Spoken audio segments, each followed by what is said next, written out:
നമസ്കാരം. ദർശന ടിവിയുടെ എല്ലാ പ്രിയപ്പെട്ട പ്രേക്ഷകർക്കും വിരുന്നിൻ്റെ ഒരു പുതിയ അധ്യായത്തിലേക്ക് ഹൃദ്യമായ സ്വാഗതം. വിരുന്നിൻ്റെ ടീം ഇപ്പോഴുള്ളത് UAE അബുദാബിയിലാണ്. ഇന്ന് വിരുന്നിൻ്റെ അതിഥിയായിട്ട് എത്തിയിട്ടുള്ളത് അബുദാബിയിലെ വളരെ പ്രശസ്തമായ ഒരു കമ്പനിയാണ് സ്പാർക്ക് സെക്യൂരിറ്റി സർവീസ്.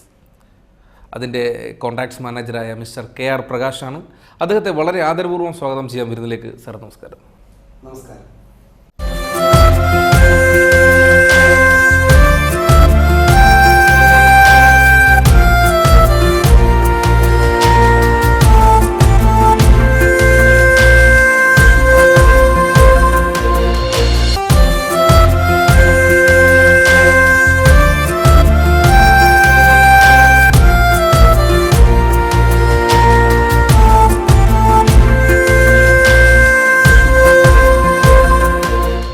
ഇന്ന് അബുദാബിയിൽ വളരെ പ്രശസ്തമായി നിൽക്കുന്ന ഒരു സ്ഥാപനമാണ്. താങ്കൾ അതിൻ്റെ കോൺട്രാക്ട്സ് മാനേജറാണ്. ഒരു മലയാളി അത്തരത്തിലുള്ളൊരു പോസ്റ്റിൽ വരുന്നതിൽ വളരെ സന്തോഷം തോന്നുന്നു. കാരണം ഞാൻ ഒരു മലയാളി ആയതുകൊണ്ട് തന്നെ. എങ്ങനെയായിരുന്നു താങ്കളുടെ ഈ ഒരു ജോലിയിലേക്കുള്ള പ്രവേശനം? അതിനേക്കാളുപരി ഒരു പ്രവാസ ജീവിതം തുടങ്ങുന്നത് എങ്ങനെയാണ്? ശരിക്കും പറഞ്ഞു കഴിഞ്ഞാൽ ഞാൻ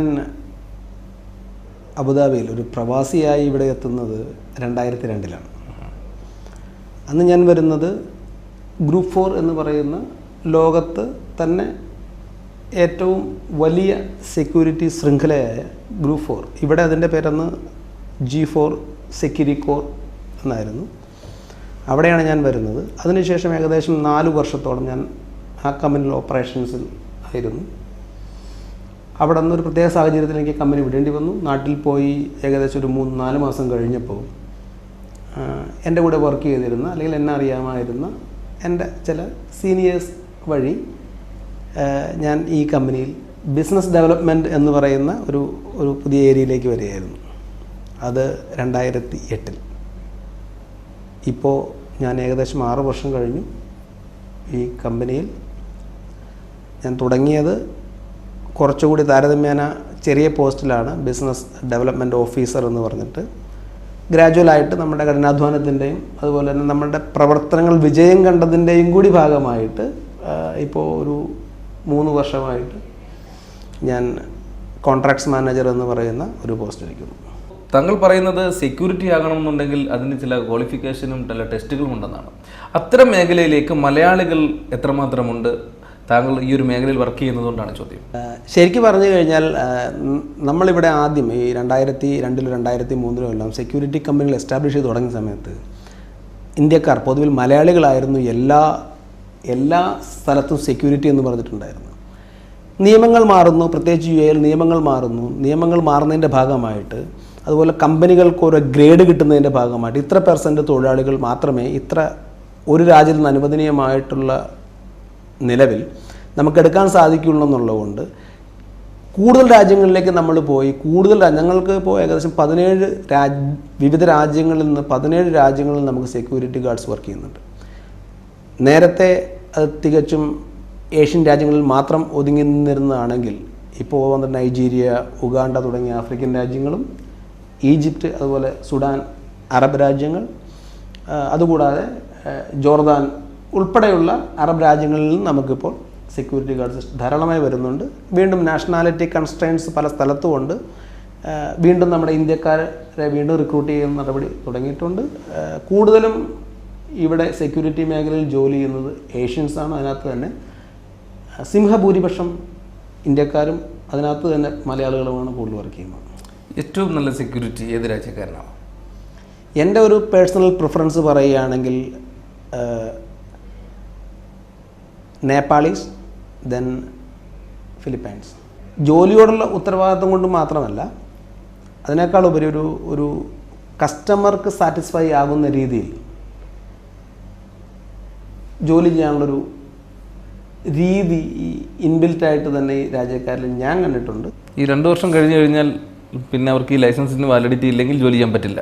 ഇല്ല, 2 വർഷത്തേക്കാണ് ലൈസൻസ് കൊടുക്കുന്നത്. ഓക്കെ.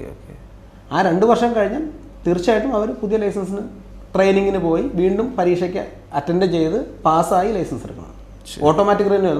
നമുക്കിവിടെ അറിയാം, ഡ്രൈവിംഗ് ലൈസൻസ് ഉള്ളവർക്കാണെങ്കിൽ അറിയാൻ പറ്റും, അപേക്ഷിച്ചാൽ മാത്രം മതി, ടെസ്റ്റിന് പോകണ്ട. 10 വർഷം കഴിയുമ്പോൾ അപേക്ഷിച്ചാൽ പുതിയ ലൈസൻസ് കിട്ടും. ഇത് അപേക്ഷിച്ചാൽ മാത്രം പോരാ, പരീക്ഷ എഴുതണം, പാസ്സാകണം. എല്ലാ മേഖലകളിലും ഇവർക്ക് എക്സാം ഒരു കർശനമായൊരു നടപടിയാണ്. തീർച്ചയായിട്ടും ഇത് ഇപ്പോൾ നമ്മളിതൊരു സംഭാഷണം എന്നുള്ള അല്ലെങ്കിൽ വ്യക്തിപരമായ കാര്യങ്ങൾ ഔദ്യോഗിക ജീവിതത്തിൻ്റെയും കൂടി ഭാഗമായി സംസാരിക്കുന്നത് കൊണ്ട് നമ്മൾ വളരെ മിനിമം ഇൻഫർമേഷനാണ് ഇതിനെക്കുറിച്ച് പറയുന്നത്. നേരെ മറിച്ച് ഇതിനകത്ത് തന്നെ ഒരുപാട് നിബന്ധനകളും നിയമങ്ങളും ഉള്ളിലുണ്ട്. ഒരു ലൈസൻസ് എടുത്താൽ എവിടെയും പോയി ജോലി ചെയ്യാമെന്നല്ല. ഹോട്ടലിൽ ജോലി ചെയ്യണമെങ്കിൽ അതിന് പ്രത്യേക ലൈസൻസ് വേണം, ഹോസ്പിറ്റലിലാണെങ്കിൽ വേറെ ലൈസൻസ് വേണം, ബാങ്കിലാണെങ്കിൽ മറ്റൊരു ലൈസൻസ് വേണം, ജനറൽ കാറ്റഗറിയിൽ വർക്ക് ചെയ്യാനായിട്ട് പ്രത്യേക ലൈസൻസാണ്. ഒരു ലൈസൻസ് വെച്ച് വേറെ സ്ഥലത്ത് ലൈസൻസ് ജോലി ചെയ്യാൻ പാടില്ല. അപ്പോൾ ഇതൊരു കോംപ്ലിക്കേറ്റഡ് അല്ലെങ്കിൽ പെട്ടെന്ന് പറയാൻ പറ്റുന്ന എളുപ്പത്തിൽ മനസ്സിലാക്കാൻ പറ്റുന്ന ഒരു സിസ്റ്റം അല്ല.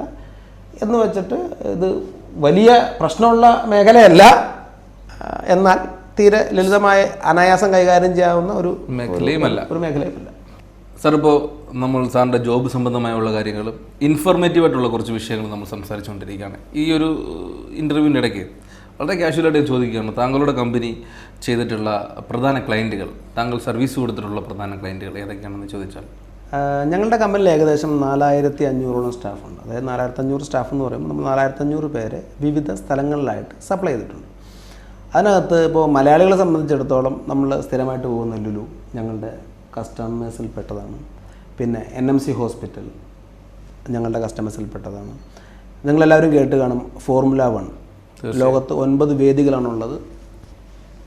നിലവിൽ 8 വേദികൾ, ഓരോ വേദികളും കൂടി ഇപ്പോൾ വരുന്നുണ്ട്. ഈ വേദികളിൽ പ്രധാനപ്പെട്ട ഒരു വേദിയാണ് അബുദാബി ഫോർമുല 1 ഗ്രാൻഡ് പ്രീ നടത്തുന്നത് യാസ്മർണ സർക്യൂട്ട്. ഞങ്ങളാണ് അവിടെ സർവീസ് കൊടുക്കുന്നത്. തുടക്കം മുതൽ യാസ്മർണ സർക്യൂട്ടിൽ ഞങ്ങൾ സർവീസ് കൊടുക്കുന്നു. ഇപ്പോൾ നിലവിൽ 4 ഗ്രാൻഡ് പ്രീ ഞങ്ങൾ ഓർഗനൈസ് ചെയ്ത് കഴിഞ്ഞു. പിന്നെ പ്രധാനപ്പെട്ട സ്പോർട്ടിംഗ് ഈവൻറ്റുകൾ like tennis, golf, international triathlon, നിരവധി ഈവൻറ്റുകൾ. അത് എല്ലാ വർഷവും ഈ ഈവൻറ്റുകൾക്കെല്ലാം സർവീസ് കൊടുക്കുന്നത് സ്പാർക്ക് സെക്യൂരിറ്റിയാണ്. പിന്നെ റെഡ് ബുൾ എയർ റേസ്, ലോകത്ത് എമ്പാടും ഉള്ള ആളുകൾക്ക് അറിയാവുന്ന പ്രധാനപ്പെട്ട ഒരു ഈവൻ്റാണ് സ്പോർട്ടിംഗ് ഈവൻറ്റ്. സ്പാർക്ക് സെക്യൂരിറ്റി ആണ് അതിന് ഈ വർഷവും അതിൻ്റെ കവറേജ് കൊടുത്തത്. നാട്ടിലേക്ക് പോയി കഴിഞ്ഞാൽ താങ്കളുടെ കുട്ടിക്കാലം, വിദ്യാഭ്യാസ കാലഘട്ടം എവിടെയായിരുന്നു എന്നൊന്ന് വിശദമാക്കാം. ഞാൻ ജനിച്ചതും വളർന്നതും ആലുവയ്ക്കടുത്തുള്ള മുട്ടം എന്ന് പറയുന്ന സ്ഥലത്താണ്. മുട്ടം ഒരു ഗ്രാമപ്രദേശമാണ്, പക്ഷേ ഒരു ഗ്രാമീണ അന്തരീക്ഷമല്ല അവിടെ ഉണ്ടായിരുന്നത്. കാരണം തൊട്ടിപ്പുറത്ത് ആലുവ, അപ്പുറത്ത് വ്യാവസായിക നഗരം അല്ലെങ്കിൽ എറണാകുളം. അതിൻ്റെ ഇടയിൽ എല്ലാവിധ സൗകര്യങ്ങളുമുള്ള ഒരു ഗ്രാമീണ ജീവിതം എന്നതിനേക്കാൾ അപ്പുറത്തായിട്ട് എല്ലാവിധ സൗകര്യമുള്ള പട്ടണത്തിൻ്റെ അല്ലെങ്കിൽ ഒരു നഗരത്തിൻ്റെയോ സൗകര്യങ്ങളുള്ള ഒരു സ്ഥലത്താണ്.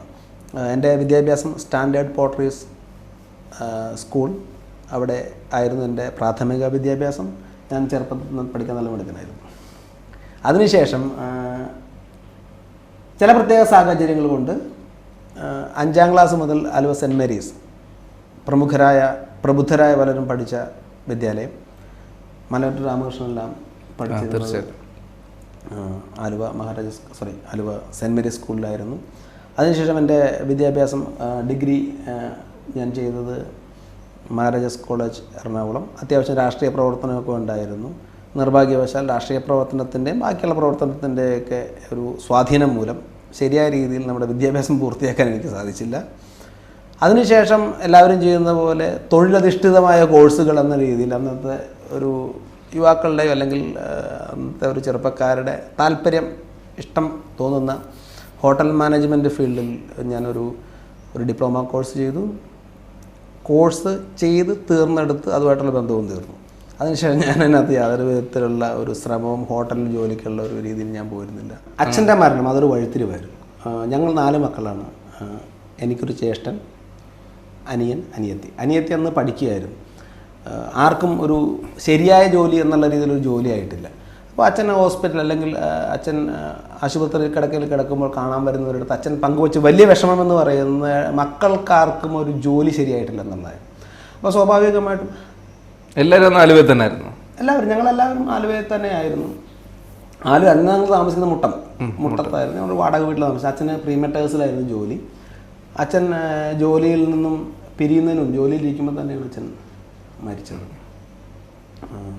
ആ സമയത്ത് നമ്മൾക്ക് ഈ പറഞ്ഞ പോലെ ഒരു പ്രത്യേക അവസ്ഥ. താങ്കളായിരുന്നു കുടുംബത്തിൽ മൂത്ത വ്യക്തി? മക്കളെ?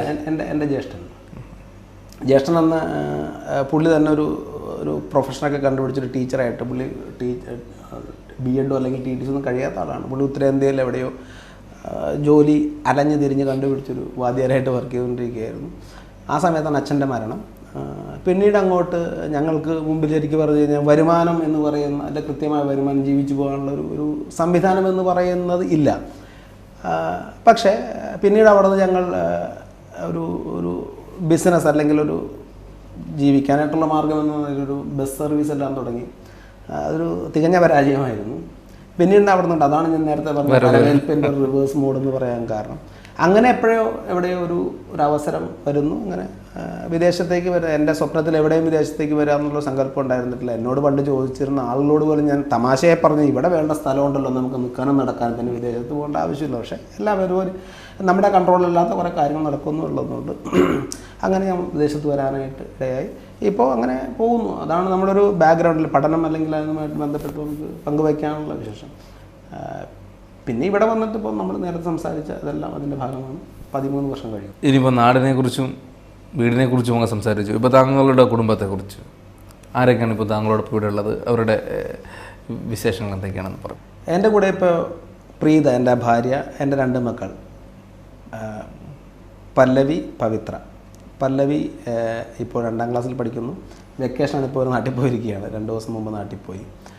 ഇളയാൾ 3.5 വയസ്സ് കഴിഞ്ഞിട്ടേ ഉള്ളൂ. അടുത്ത പ്രാവശ്യം സ്കൂളിൽ ചേർക്കണം. ബേസിക്കലി ഭാര്യ ഒരു എൻജിനീയറാണ്.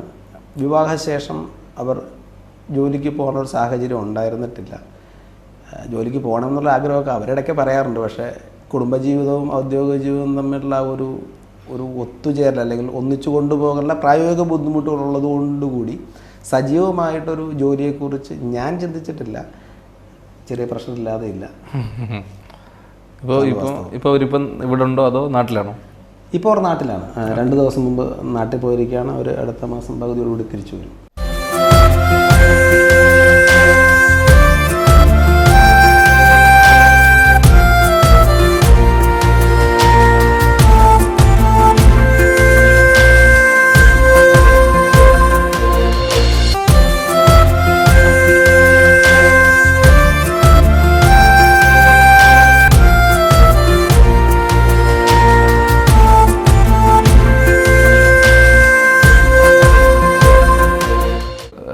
സെക്യൂരിറ്റി ജോലി തേടിയുള്ള യാത്ര ചെയ്യാൻ ആഗ്രഹിക്കുന്ന വ്യക്തികളോട് താങ്കൾക്ക് കൊടുക്കാനുള്ളൊരു നിർദ്ദേശം എന്തായിരിക്കും?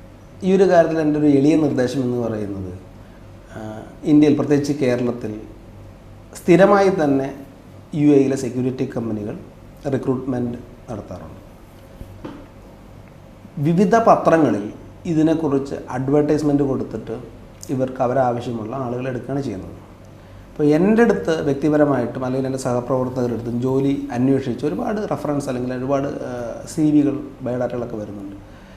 ഇവിടെ ഒരു CV തന്നിട്ട് നമ്മൾക്ക് അവരെ ജോലിക്കെടുക്കാനോ അവർക്ക് ജോലിക്ക് റെഫർ ചെയ്യാനോ വലിയ ബുദ്ധിമുട്ടാണ്. നേരെ മറിച്ച് ഈ സെക്യൂരിറ്റി ജോലിയിലേക്ക് വരണമെന്ന് ആത്മാർത്ഥമായിട്ട് ആഗ്രഹിക്കുന്നവരോട് എനിക്ക് നൽകാനുള്ള അല്ലെങ്കിൽ എനിക്ക് പറയാനുള്ള ഒരു ചെറിയ ഉപദേശമെന്ന് പറയുന്നത്, നാട്ടിലെ പത്രങ്ങൾ സ്ഥിരമായിട്ട് നോക്കുക, അതിനകത്തുള്ള അഡ്വർടൈസ്മെൻറ്റ് നോക്കുക. കാരണം ഇവിടെ ഒരു ശുപാർശയുടെ പുറത്തോ അല്ലെങ്കിൽ ഏതെങ്കിലും ഒരു ഇൻഫ്ലുവൻസിൻ്റെ പുറത്തോ നമുക്കൊരു ജോലി മേടിച്ചു കൊടുക്കാൻ പറ്റില്ല. ഇവിടെ നിന്ന് വരുന്ന കമ്പനിയുടെ റെപ്രസെൻറ്റേറ്റീവ്സ് അവർക്ക് വേണ്ട ആളുകൾ അവർ തന്നെ തിരഞ്ഞെടുക്കുന്നതാണ് നമ്മൾ കാണുന്ന അല്ലെങ്കിൽ നമ്മൾ ചെയ്യുന്നൊരു രീതി. അവർക്ക് യോഗ്യരായ ആളുകളെ കണ്ടെത്തുന്നതിൽ അവർക്ക് അവരുടേതായ മാർഗ്ഗനിർദ്ദേശങ്ങളും അവരുടേതായ നിബന്ധനകളും കാണും. അത് പാലിക്കുന്നവർ അവരെടുക്കും. ചില കമ്പനികൾ ചെറിയ രീതിയിൽ സർവീസ് ചാർജ് എല്ലാം മേടിക്കുന്നുണ്ട്. ചില കമ്പനി അത് മേടിക്കാതെയും കൊണ്ടുവരുന്നുണ്ട്. അപ്പോൾ സ്ഥിരമായി പത്രങ്ങൾ നോക്കുക. പത്രങ്ങളിൽ അബുദാബിയിലേക്കുള്ള സെക്യൂരിറ്റി കമ്പനികളിൽ നടക്കുന്ന റിക്രൂട്ട്മെൻറ്റിനെ കുറിച്ച് നോക്കുക. ഈസി ആയിട്ട് നിങ്ങൾക്കൊരു ജോലി യോഗ്യതയുണ്ടെങ്കിൽ നേടാൻ സാധിക്കും എന്നാണ് എൻ്റെ വിശ്വാസം. സർ, എന്തായാലും ഇത്രയും സമയം ഞങ്ങളുടെ വിരുന്നിൻ്റെ പ്രിയപ്പെട്ട പ്രേക്ഷകരോട് സ്പാർക്ക് സെക്യൂരിറ്റി സർവീസിൻ്റെ പ്രവർത്തനങ്ങളെക്കുറിച്ചും അതിനേക്കാളുപരി KR പ്രകാശ് എന്ന ഒരു വ്യക്തിയുടെ ജീവിതത്തിലൂടെ ഞങ്ങൾ കുറേ സമയം സംസാരിച്ചു, സംവദിച്ചു. ഇത്രയും സമയം താങ്കളുടെ വിലപ്പെട്ട സമയം ഞങ്ങളുമായി സഹകരിച്ചതിൽ ഹൃദയംഗമായ നന്ദി. Thank you.